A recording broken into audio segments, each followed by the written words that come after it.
மாமரத்து பூ எடுத்து மஞ்சம் ஒன்று போடவா, பூமரத்து நிழல் எடுத்து போர்வையாக்கி மூடவா, கண்ணே புது நாடகம்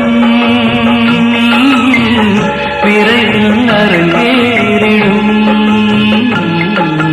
மாமரத்து பூ எடுத்து மஞ்சம் ஒன்று போடவா, பூமரத்து நிழல் எடுத்து போர்வையாக்கி மூடவா.